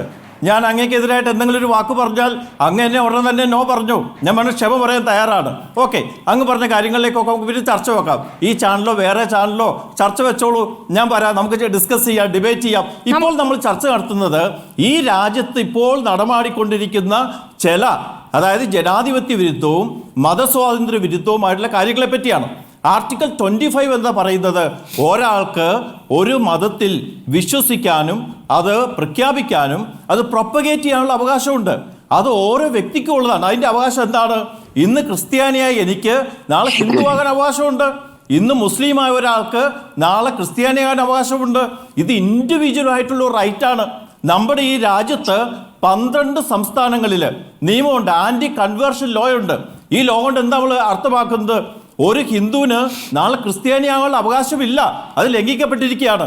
കഴിഞ്ഞ വർഷം 2024 ബാംഗ്ലൂർ ആർച്ച് ബിഷപ്പായിരുന്ന പീറ്റർ മച്ചാഡോ ഈ കാര്യത്തെപ്പറ്റി വളരെ വ്യക്തമായി സംസാരിച്ചു. അദ്ദേഹത്തിൻ്റെ ആ പ്രസംഗം ഇന്ത്യയിൽ മുഴുവനും എയർ ചെയ്യുകയുണ്ടായി. ഇപ്പോൾ ആർട്ടിക്കിൾ 25 ഇതാ പറയുന്നതെങ്കിൽ ആർട്ടിക്കിൾ 26 നമ്മുടെ ഭരണഘടനയാണ് ഇങ്ങനെ എഴുതി വെച്ചിരിക്കുന്നത്. ഭരണഘടന ആർട്ടിക്കിൾ 26 എന്താ പറയുന്നത്? ഇവിടെയുള്ള ഓരോരുത്തർക്കും അവരുടെ മതപരമായ കാര്യങ്ങൾ സ്ഥാപിക്കാൻ അവകാശമുണ്ട്, അത് നടത്താൻ അവകാശമുണ്ട്, അത് മാനേജ് ചെയ്യാൻ അവകാശമുണ്ട്, ആ സ്വത്തുക്കൾ സമ്പാദിക്കാൻ അവകാശമുണ്ട്, അതിന് ആചാരങ്ങൾ അനുഷ്ഠാനങ്ങൾ പരസ്യമായി ചെയ്യാൻ അവകാശമുണ്ട്. ഞാൻ വഖഫ് നിയമത്തെ പറ്റി ഞാൻ KCBC വിമർശിച്ചുകൊണ്ട് ലെറ്റർ എഴുതിയ ആളാണ്. അതിൻ്റെ അകത്ത് ഞാൻ പറഞ്ഞെന്താണ്? KCBC ഇതിൻ്റെ ഡ്രാഫ്റ്റ് കൃത്യമായിട്ട് വായിച്ചു നോക്കിയില്ല. ഈ ആർട്ടിക്കിളുകളെ കൃത്യമായി ലംഘിക്കുന്ന കാര്യങ്ങൾ അതിലുണ്ട്. ഫാദർ ആന്റണി വടക്കേക്കർ തന്നെ ഒരു ദിവസം പത്രസമ്മേളനത്തിൽ പറഞ്ഞു, അതിൽ 2 നോൺ മുസ്ലിംസിലെ വെക്കുന്നത് തികച്ചും ജനാധിപത്യ വിരുദ്ധവും ഭരണഘടനാ വിരുദ്ധവുമാണ്. ഫാദർ ആന്റണി, നമ്മുടെ ഈ സഭയുടെ സീറോ മലബാർ സഭയുടെ വ്യക്താവായിട്ടുള്ള ഫാദർ ആന്റണി അങ്ങനെ പറഞ്ഞു. വളരെ ശരിയാണ്. എന്നാൽ അതാരെങ്കിലും ശ്രദ്ധിക്കുമോ? നമ്മുടെ ഇവിടുത്തെ പാർലമെന്റിൽ വന്നിരിക്കുന്നത് എന്താണ്? കിരൺ റിജിജു, ആദരണീയനായ മന്ത്രി, എന്താ പറഞ്ഞത്? അവിടെ വന്നിരിക്കുന്നത് എന്താണ്? ഇവിടെ നിന്ന് ലെറ്റർ വന്നു, CBCയുടെ ലെറ്റർ വന്നു. അതായത് വഖഫ് നിയമത്തെ അനുകൂലിച്ചുകൊണ്ട് ഇവിടെ നിന്ന് ഇന്ത്യയിലെ കത്തോലിക്ക മെത്രാൻ സമിതിയും KCBC ലെറ്റർ വിട്ടു. ഫാദർ ആന്റണിയുടെ പ്രസ്താവന ആരും കേൾക്കുന്നില്ലെന്നേ. ഇതാ ഇവിടുത്തെ പ്രശ്നം. ഫാദർ ആന്റണി വടക്കേക്കർ ഇത് പറഞ്ഞു. ഇപ്പം ഞാൻ ചോദിച്ചത്, അങ്ങേക്ക് എന്തുകൊണ്ട് ഈ കാര്യങ്ങൾ നമ്മുടെ ബഹുമാനപ്പെട്ട പിതാക്കന്മാരെ ബ്രീഫ് ചെയ്ത് കൊടുത്തുകൂടായിരുന്നു? ഞാൻ ഇനി അതിനകത്ത് സൂചിപ്പിക്കാം. ഇതാണ് നമ്മുടെ രാജ്യത്ത് ഒരു മതത്തിന് ആ മതത്തിൻ്റെ കാര്യങ്ങൾ നോക്കി നടത്താൻ അവകാശമുണ്ട്. വഖഫിൽ നമ്മൾ വായിച്ചാൽ മനസ്സിലാകും, അതിന് ഒരു ബോർഡിലേക്ക് ഒരു CEO നിയമിക്കാം. ഈ CEOക്ക് എന്താണ്, ആ CEO ഒരു മുസ്ലിം ആകണമെന്നില്ല. മനസ്സിലായോ? അപ്പോൾ അവിടെ എന്താ സംഭവിച്ചിരിക്കുന്നത്? ആർട്ടിക്കിൾ 26ന്റെ നഗ്നമായ ലംഘനമാണ്. അതുപോലെ തന്നെ മറ്റൊരു കാര്യം നിങ്ങൾ ശ്രദ്ധിച്ചു നോക്കിക്കേ. നമ്മുടെ ആർട്ടിക്കിൾ 14 എന്താ പഠിപ്പിക്കുന്നത്? ആർട്ടിക്കിൾ 14 പറയുന്നത് എന്താ? ഇവിടെയുള്ള എല്ലാ സിറ്റിസൺസും തുല്യരാണ്, ഇന്ത്യൻ പൗരന്മാരെല്ലാവരും തുല്യരാണ്. പക്ഷെ നമ്മൾ ശ്രദ്ധിച്ചു നോക്കണം, ഇവിടുത്തെ ദേവസ്വം ബോർഡ് അല്ലെങ്കിൽ നാളെ ചർച്ച് ബോർഡ് വരാതിരിക്കട്ടെ, ഇവിടുത്തെ ദേവസ്വം ബോർഡിൽ ഒരു ഹിന്ദു MP വരാൻ പറ്റില്ല, ഹിന്ദു അല്ലാത്ത ഒരു MP വരാൻ പറ്റില്ല, ഹിന്ദു അല്ലാത്തൊരു MLA വരാൻ പറ്റില്ല. എന്നാൽ ഈ വഖഫ് ബോർഡ് ബില്ലിൽ ഒരു മുസ്ലിം അല്ലാത്ത MP വരാം, ഒരു മുസ്ലിം അല്ലാത്ത MLA വരാം. അത് ഈ ഇക്വാലിറ്റിക്ക് ലംഘനമാണ്. അപ്പൊ ഇതുപോലെയുള്ള കാര്യങ്ങളുണ്ട്. എന്തുകൊണ്ട് നമ്മുടെ KCBC ശ്രദ്ധിച്ചില്ല? അപ്പൊ അതുകൊണ്ട് ഇന്നത്തെ നമ്മുടെ ചക്കാലക്കൽ പിതാവിന്റെ ആ പ്രസ്താവനയ്ക്ക് വലിയ വിലയുണ്ട്. അതായത് അന്ന് 5 ദിവസം കഴിഞ്ഞ് നാസി ഭരണകൂടത്തിന്റെ ഇതുപോലെയുള്ള കാര്യങ്ങളെ ശ്രദ്ധിച്ചതുപോലെ ഞാൻ ഈ പറയുന്ന കാര്യങ്ങൾ ഫാദർ വായിച്ചു നോക്കിയോളൂ. ഇതാ 2010 ഇറങ്ങിയ ഒരു പുസ്തകമുണ്ട്. ആ പുസ്തകത്തിന്റെ പേരെന്താണെന്നറിയോ? ഇതാ Hitler, war and the pope. അതിൻ്റെ അകത്ത് പയസ് 12 ചെയ്ത് ഒരുപാട് നല്ല കാര്യങ്ങൾ പറയുന്നുണ്ട്. പക്ഷെ ചരിത്രപരമായിട്ട് ഒരു രാഷ്ട്രീയ പിഴവ് പറ്റി. അതിന് മാപ്പ് പറഞ്ഞു. ജോൺ പോൾ രണ്ടാമൻ മാർപ്പാപ്പ അതിന് മാപ്പ് പറഞ്ഞു. അദ്ദേഹം പറഞ്ഞു, നാസി ഭരണ കാലത്ത് ഞങ്ങൾ ചെയ്ത നിശബ്ദതയ്ക്ക് മാപ്പ്. അതിന് പേര് നമ്മൾ സഭയെ കുറ്റപ്പെടുത്തോ? ഇല്ല, സഭ ചെയ്ത നല്ലൊരു കാര്യമാണ്, അല്ലേ? ഇതുപോലെ പിഴവുകൾ പറ്റാം എന്ന് പറഞ്ഞതുപോലെ നമ്മുടെ ഈ കേരളത്തിൽ ഈ അടുത്ത കാലത്ത് രാഷ്ട്രീയമായി നമുക്ക് പിഴവുകൾ പറ്റിയിട്ടുണ്ട്. നമുക്ക് ആ സമ്മതിക്കാന്നേ, എന്തിനാ നമ്മൾ അതിന് വാശി പിടിക്കുന്നത്? അങ്ങനെ പിഴവുകൾ സമ്മതിക്കുമ്പോഴാണ് നമ്മൾ കൂടുതൽ നല്ല ക്രൈസ്തവരാകുന്നത്, കൂടുതൽ നല്ല പൗരന്മാരാകുന്നത്. നമുക്ക് അങ്ങനെ ആകണം. എന്താ അതിന് കുറവ്? ഇന്നിപ്പോ അങ്ങയുടെ പ്രസ്താവന നന്നായിരിക്കുന്നു. ഇങ്ങനെ പറയാം, നമ്മുടെ ചക്കാലക്കൽ പിതാവിന്റെ നല്ല പ്രസ്താവനയല്ലേ പറഞ്ഞത്? അതിലെന്താ ക്രിസ്തുവിരുദ്ധതയുള്ളത്? ഇതാണ് നമ്മുടെ ക്രിസ്ത്യാനികൾ ചെയ്യേണ്ടത്. ശരി, ഞാൻ BJP പ്രതിനിധിയുടെ അഭിപ്രായം തേടുകയാണ്. അഡ്വക്കേറ്റ് TS ഉല്ലാസ് ബാബു, ഇന്നിപ്പോൾ ആർച്ച് ബിഷപ്പ് വർഗീസ് ചക്കാലക്കൽ പറഞ്ഞത് സാത്താന്മാരുമായി കൂട്ടുകൂടരുത് എന്നാണ്.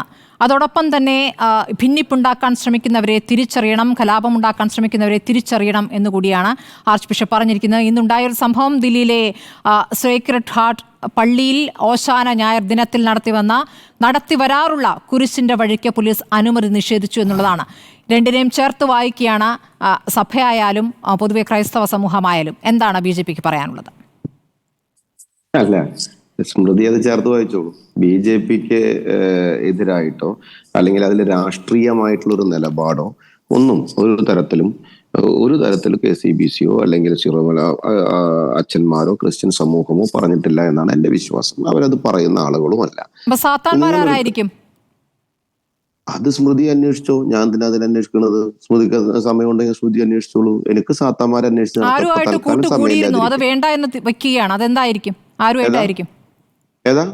ആരോ ആയിട്ടുള്ള ഒരു കൂട്ടുകൂടൽ, അത് ദോഷം ചെയ്തെന്ന് തിരിച്ചറിവുണ്ടായിരിക്കുന്നു, അതിൽ നിന്നുണ്ടായിരിക്കുന്ന പ്രതികരണമാണ്.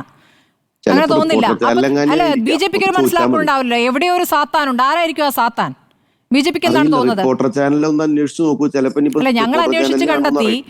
അല്ല, ശ്രീ ഉല്ലാസ് ബാബു, ഇതിൽ പ്രതികരണങ്ങളിൽ പാതി വഴി എത്തിയപ്പോഴാണ് താങ്കൾ വന്നത് എന്നൊരു പോരായ്മയാവുകയാണ്. കാരണം പറഞ്ഞതൊന്നും കേട്ടില്ല എന്നൊരു വിഷയം അവിടെ നിൽക്കുകയാണ്. സ്മൃതിക്ക് ഞാൻ പറയുന്നത് കേൾക്കാൻ തയ്യാറുണ്ടെങ്കിൽ ഞാൻ പറയുന്നത് പറയും. അല്ല, സ്മൃതി ഇടപെട്ടുകൊണ്ടിരിക്കുകയാണെന്നുണ്ടെങ്കിൽ എനിക്ക് ഒരു താല്പര്യമില്ല, ഞാൻ ഇത് ഓഫ് ചെയ്ത് പോകും. കാരണം നിങ്ങളൊന്ന് പറയാൻ കേൾക്കാൻ തയ്യാറാകണം. അത് കഴിഞ്ഞിട്ട് നിങ്ങൾ ചോദിക്കുന്ന ഏത് ചോദ്യത്തിനും ഞാൻ ഉത്തരം പറയാം.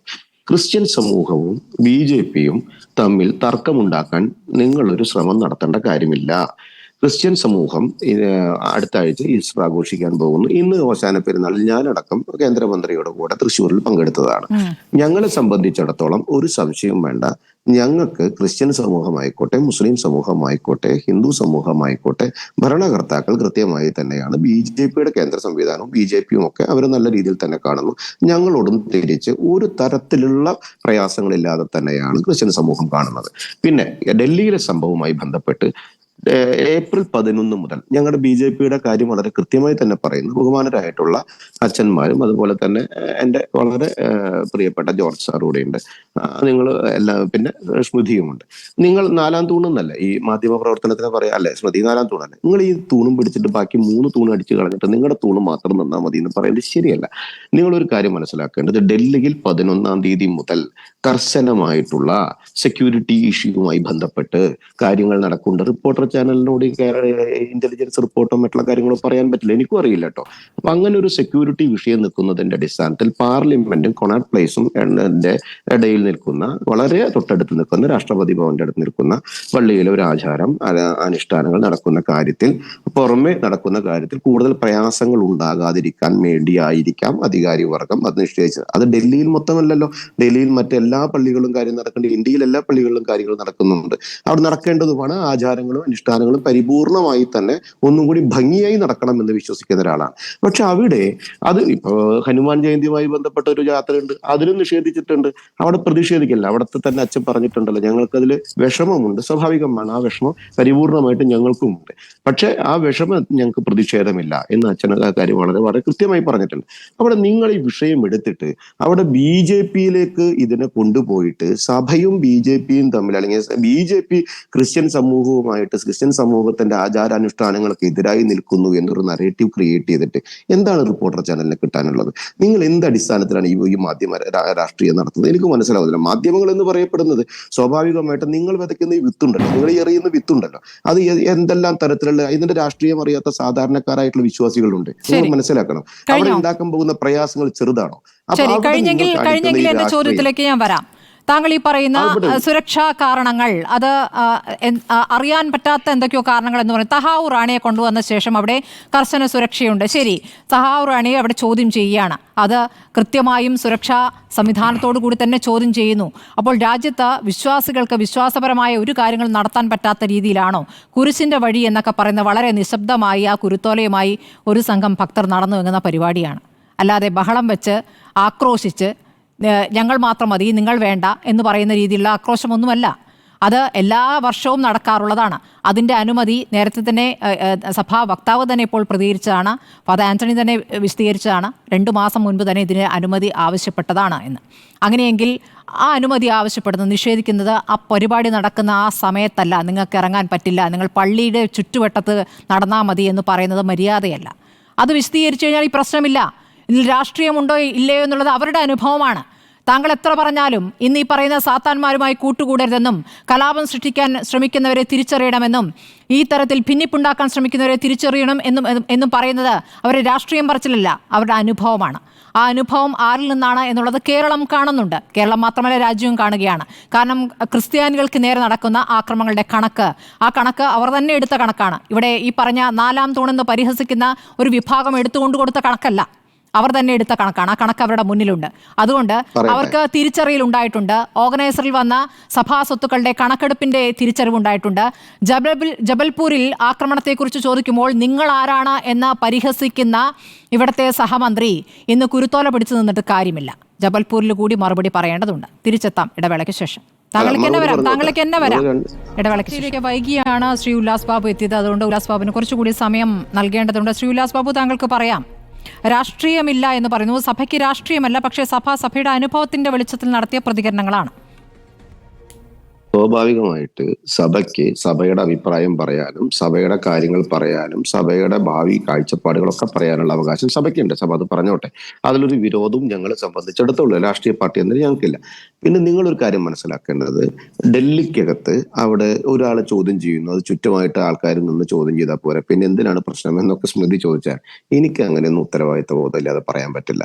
അവിടെ എന്ത് സുരക്ഷാ വീഴ്ചയാണുള്ളത്, എത്രത്തോളം സെക്യൂരിറ്റി ഇഷ്യൂസ് ഉണ്ട്, ഈ പ്രശ്നങ്ങൾ എത്രത്തോളം ഗുരുതരമാണ് എന്നുള്ളത് ഇന്റലിജൻസ് റിപ്പോർട്ടും മറ്റുള്ള കാര്യങ്ങളും എനിക്കോ സ്മൃതിക്കോ അറിയാൻ സാധിക്കില്ല എന്നറിയാം. പിന്നെ സ്മൃതി അതിനെ വളരെ ഭംഗിയായിട്ട് വളരെ കൂളായി കൈകാര്യം ചെയ്ത് ഇതിനെ Hindu versus Christian, BJP versus Christian എന്ന് പറയപ്പെടുന്ന ഒരു നറേറ്റീവ് ക്രിയേറ്റ് ചെയ്യുന്നത് വളരെ ശരികരമല്ലാത്തൊരു കാര്യമാണ്. ഇതൊരു മാധ്യമ പ്രവർത്തനത്തിന് ചേർന്നതല്ല. ചർച്ചയുടെ തുടക്കത്തിൽ സിറോ മലബാർ സഭാ വക്താവ് ഫാദർ ആന്റണി വടക്കേക്കര കുരിശിന്റെ വഴിയെ തടഞ്ഞതിനെ അതിൽ അപലപിച്ചുകൊണ്ടുള്ള പ്രതികരണം നടത്തിയിരുന്നു. അത് സ്മൃതി പരുത്തിക്കാട് അങ്ങോട്ട് പറഞ്ഞു കൊടുത്തിട്ടല്ല. ഞാൻ പറഞ്ഞോട്ടെ. സ്മൃതി പരുത്തിക്കാട് പറഞ്ഞു തെറ്റാണെന്ന് പറഞ്ഞത്, ആഭ്യന്തര വകുപ്പിലെ ഒരാളെ ചോദ്യം ചെയ്യുമ്പോൾ അതിന്റെ ചുറ്റും ആളുകൾ നിന്നല്ലേ എന്നുള്ള ചോദ്യത്തിന് മറുപടി പറഞ്ഞു. അതിന്റെ സെക്യൂരിറ്റി അത് മാത്രമാണോ പറഞ്ഞത്? അപ്പൊ താങ്കൾക്ക് ഇഷ്ടമുള്ളത് മാത്രം എടുക്കുന്നത് എങ്ങനെയാണ് ശ്രീ ഉല്ലാസ് ബാബു? ഞാൻ എന്താണ് പറഞ്ഞത്? അല്ല, ഞാൻ എന്താണ് ഫുള്ള് പറഞ്ഞത്? അല്ല, പറഞ്ഞ മുഴുവൻ പറയട്ടെ. നിങ്ങൾ ഫുള്ള് പറഞ്ഞാണല്ലോ ഞാൻ മറുപടി പറഞ്ഞു വരണേ. അപ്പോഴേക്കും നിങ്ങൾ ഇടകേറാതെ, അസഹിഷ്ണുത, ഇൻടോളറൻസ് ഉണ്ടാകാതെ ഞാൻ പറയട്ടെ.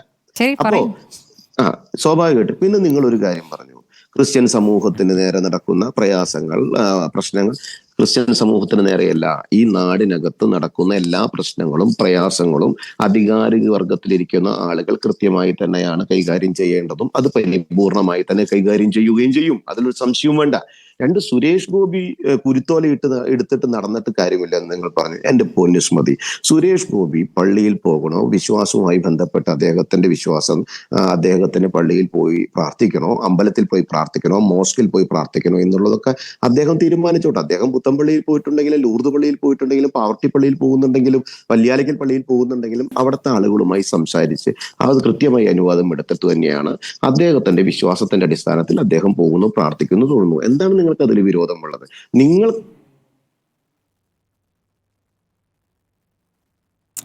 ഫ്രീസ് ആയതാണ്, അല്ലാതെ നമ്മളൊന്നും ചെയ്തിട്ടല്ല. ശ്രീ ഉല്ലാസ് ബാബു പറഞ്ഞോളൂ. പറഞ്ഞ വാചകം മുഴുവൻ കേട്ടില്ല. അല്ലല്ല, ബാക്കി ഒന്നുകൂടെ പറയൂ. നേരത്തെ ഒന്നുകൂടെ പറഞ്ഞോളൂ. നിങ്ങൾക്ക് എന്തിനാണ് സുരേഷ് ഗോപി ഒരു പ്രാർത്ഥനയിൽ പങ്കെടുത്തത് കൊണ്ട് നിങ്ങൾക്ക് അസഹിഷ്ണുത? നിങ്ങൾക്ക് സഭയും BJP-യും സഭയും ക്രിസ്ത്യാനികൾക്കും BJP എതിരാണ് എന്ന് പറയപ്പെടുന്ന ഒരു വലിയ നറേറ്റീവ് ക്രിയേറ്റ് ചെയ്ത് ഇവിടെ അകത്ത് സംഘർഷം ഉണ്ടാക്കണം എന്നുള്ള അജണ്ടയോടുകൂടി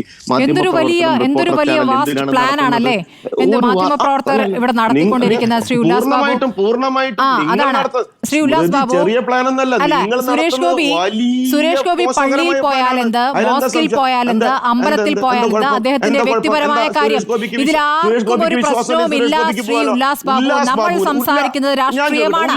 ഈ പറയുന്നത് സഭാ നേതൃത്വത്തെ കയ്യിലെടുക്കാൻ ഇതൊക്കെ ചെയ്യുകയും അല്ല. പറയട്ടെ, ശ്രീ ഉല്ലാസ് ബാബു പള്ളി പോയിട്ടുണ്ടാകും, പൊക്കോളൂ. ഞാനും പള്ളി പോകാറുണ്ട്, പോകുന്നതിന് ഒരു കുഴപ്പമില്ല. ശ്രീ ഉല്ലാസ് ബാബു പൊക്കോളൂ. ആരാണ് പോകണ്ടെന്ന് പറഞ്ഞത്? പള്ളി തടയുകയുമില്ല, പള്ളി തടയുകയുമില്ല. എല്ലാവരെയും സ്വാഗതം ചെയ്യും പള്ളികൾ. ഒരു മിനിറ്റ്, ഞാൻ പൂർത്തിയാക്കട്ടെ. അതല്ല വിഷയം. ശ്രീ ഉല്ലാസ് ബാബു, അതെ, അവിടെ പോയി പറയട്ടെ, പൂർത്തിയാക്കട്ടെ. അല്ലല്ല, എന്താണ് ഈ ചർച്ച് ബോർഡ്? എന്താണ്? ഓർഗനൈസറിലെ ലേഖനം എന്താണ്? നിങ്ങളുടെ പ്ലാൻ എന്താണ്? ശ്രീ ഉല്ലാസ് ബാബു, ചർച്ച് ബോർഡ് രൂപീകരിക്കാനും അല്ലല്ല, ചർച്ച് ബില്ല് കൊണ്ടുവരാനും നിങ്ങളൊന്ന് സഹകരിക്കണമെന്ന് പറഞ്ഞുകൊണ്ട് അൽമായ മുന്നേറ്റത്തിന്റെ പ്രതിനിധി ഷൈജുവിനെ ഈ സുരേഷ് ഗോപി കണ്ടിരുന്നു, സംസാരിച്ചിരുന്നു. അത് കഴിഞ്ഞ ചർച്ചയിൽ ഷൈജു ഇവിടെ വെളിപ്പെടുത്തിയ ഒരു കാര്യമാണ്. അതിൽ കൂടി എനിക്ക് സിറോ മലബാർ സഭയുടെ പ്രതികരണം അറിയേണ്ടതുണ്ട്. അപ്പോൾ താങ്കൾ ഈ പറയുന്ന സുരേഷ് ഗോപിയുടെ പ്രാർത്ഥന, സുരേഷ് ഗോപിയുടെ വിശ്വാസം എന്ന വിഷയത്തിലേക്ക് ചുരുക്കുന്ന ഒരു ചർച്ചയല്ല ഇത് ഉല്ലാസ് ബാബു. ദയവ് ചെയ്ത് വക്രീകരിക്കുന്നത് നിങ്ങളാണ്. ഒരു സമൂഹത്തിൽ നടക്കുന്ന ഒരു ആചാരത്തെ, അവിടുത്തെ സെക്യൂരിറ്റി ഇഷ്യൂ, പ്രത്യേകിച്ച് ഡൽഹിയിൽ നടക്കുന്ന, പ്രത്യേകിച്ച് പാർലമെന്റിന്റെയും രാഷ്ട്രപതി ഭവന്റെയും തൊട്ടടുത്തുള്ള ഒരു പള്ളിയിലെ ഒരു ആരാധനാലയത്തിലെ വിശദീകരിച്ചാൽ ഈ പ്രശ്നമുണ്ടോ? ഈ പറയുന്ന പരിപാടി നടത്തിയവരോട് കൃത്യമായി വിശദീകരിച്ചെങ്കിൽ ഈ ചോദ്യമേ ഉണ്ടാവില്ലല്ലോ. അവരെ ബോധ്യപ്പെടുത്തിയിരുന്നെങ്കിൽ ചോദ്യം ഉണ്ടാവില്ലല്ലോ. അതിന് സ്മൃതിയുടെ റെക്കമെൻഡേഷൻ ലെറ്റർ വേണ്ട. അവിടെ കൃത്യമായിട്ട് അതിന്റെ അധികാരികൾ, സർക്കാർ അധികാരികൾ കൃത്യമായിട്ട് ചെയ്തോളും. ഞാൻ പറഞ്ഞല്ലോ, ചർച്ചയുടെ തുടക്കത്തിൽ സിറോ മലബാർ സഭാ വക്താവ് അതിനെ അപലപിച്ചാണ് പ്രതികരിച്ചത്. സിറോ മലബാർ വക്താവ് അതിനെ അപലപിച്ച് തന്നെയാണ് പറയുക. അദ്ദേഹത്തിന്റെ ആചാരങ്ങളും അനുഷ്ഠാനങ്ങളും കുറിച്ച് പറയേണ്ട ഉത്തരവാദിത്തപ്പെട്ട വ്യക്തി തന്നെയാണ്. പിന്നെ അദ്ദേഹം BJP യെ കുറിച്ച് പറഞ്ഞോ? BJP തെറ്റാണെന്ന് പറഞ്ഞോ? BJP എതിർത്തു എന്ന് പറഞ്ഞോ? BJP ആണ് ഈ പ്രശ്നം മുഴുവൻ ഉണ്ടാക്കണമെന്ന് അദ്ദേഹം പറഞ്ഞോ? അദ്ദേഹം പറഞ്ഞോ? താങ്കൾ ചർച്ചയുടെ അദ്ദേഹത്തിന്റെ നെറുകിൽ എന്തിനാണ്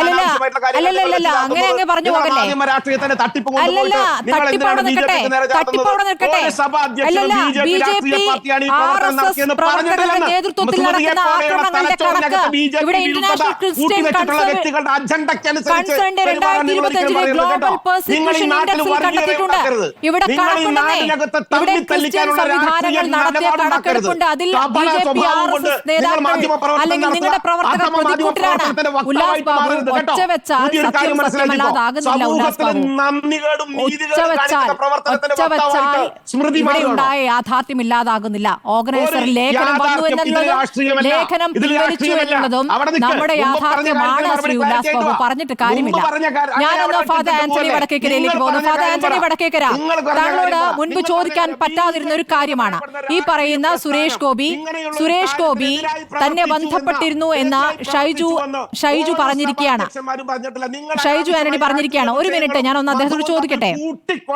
ഫാദർ ആന്റണി വടക്കേക്കര, അതായത് ഒരു ചർച്ച് ബോർഡിന്റെ ആവശ്യമുണ്ടല്ലോ, ഒരു ചർച്ച ആക്ടിന്റെ ആവശ്യമുണ്ടല്ലോ, അതിന് സഹകരിക്കണം എന്ന രൂപത്തിൽ ഷൈജുവിനോട് സംസാരിച്ചിരിക്കുക. അൽമായ മുന്നേറ്റമാണ്. അൽമായ മുന്നേറ്റം എന്നുള്ളത് സഭയുമായി ബന്ധപ്പെട്ട് സഭയെ വിമർശിച്ചുകൊണ്ട് വന്ന ഒരു സംവിധാനമാണല്ലോ. അപ്പോൾ അവരുടെ ഒരു സഹായം തേടി പോയിരിക്കുന്നു. പക്ഷെ അദ്ദേഹം പറഞ്ഞു, ഞാനില്ല, സഭയുമായി ഞങ്ങൾക്കുള്ള പ്രശ്നം അത് സഭയ്ക്കകത്തുള്ള ആഭ്യന്തര കാര്യമാണ്, അതുകൊണ്ട് ആ വിഷയത്തിൽ എന്നോട് സംസാരിക്കാൻ വരേണ്ട, എൻ്റെ സഹകരണം ഉണ്ടാകില്ല എന്ന് അദ്ദേഹം പറഞ്ഞു. ഇങ്ങനെ ഒരു വെളിപ്പെടുത്തൽ നടത്തി. താങ്കൾക്ക് അറിവുണ്ടോ ഈ കാര്യം? ചർച്ച് ആക്ടിന് മുൻപ് ചർച്ച് ബോർഡ് എന്നൊരു ആലോചനയിലേക്ക് പോകുന്നുണ്ട്.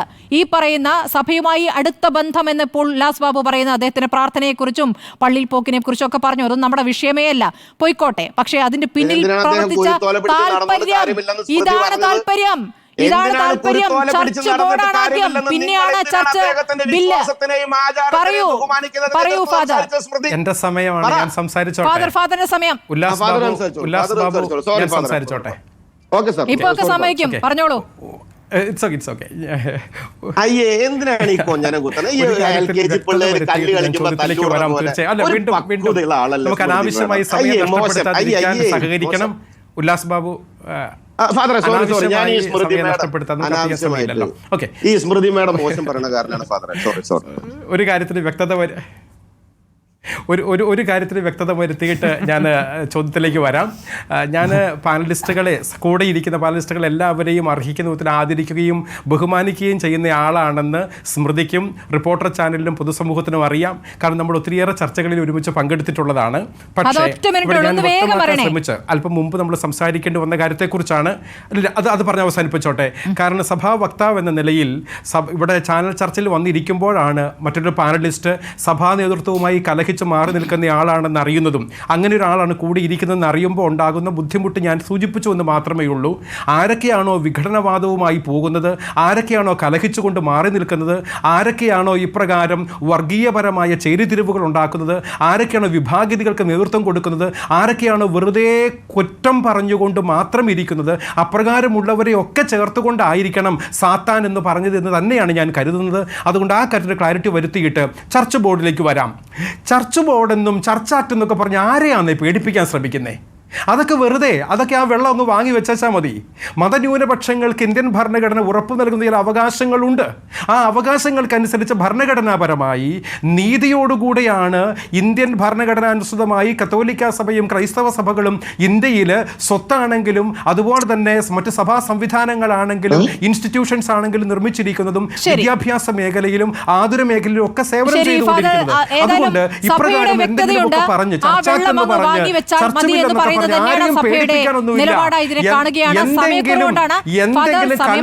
സമ്പാദിച്ചിട്ടുണ്ടെങ്കിൽ, എന്തെങ്കിലും പിടിച്ചു പറിച്ചെടുത്തിട്ടുണ്ടെങ്കിൽ, ആരെയും പാവപ്പെട്ടവരുടെ പിടിച്ചു പറിച്ചെടുത്തിട്ടുണ്ടെങ്കിൽ, അതല്ലെങ്കിൽ ഭരണഘടനയ്ക്ക് എതിരായിട്ടാണ് ഞങ്ങൾ ജീവിക്കുന്നതെങ്കിൽ ഇതൊക്കെ വന്നോട്ടെന്നേ. ഇങ്ങനെയൊന്നും ആരും പേടിപ്പിക്കൊന്നും വേണ്ട. ഒരു ഭരണ സംവിധാനങ്ങളും വളരെ നന്ദി ഫാദർ ആന്റണി വടക്കേക്കര, സീറോ മലബാർ സഭാ വക്താവിന്റെ പ്രതികരണമാണ്. Advocate T S Ullas Babu, BJP പ്രതിനിധി, ഫാദർ അജി പുതിയപറമ്പിൽ സാമൂഹ്യ നിരീക്ഷകൻ, ജോർജ് പൊടിപാറ രാഷ്ട്രീയ നിരീക്ഷകൻ. വളരെ നന്ദി ചർച്ചയിൽ പങ്കെടുത്തതിന്.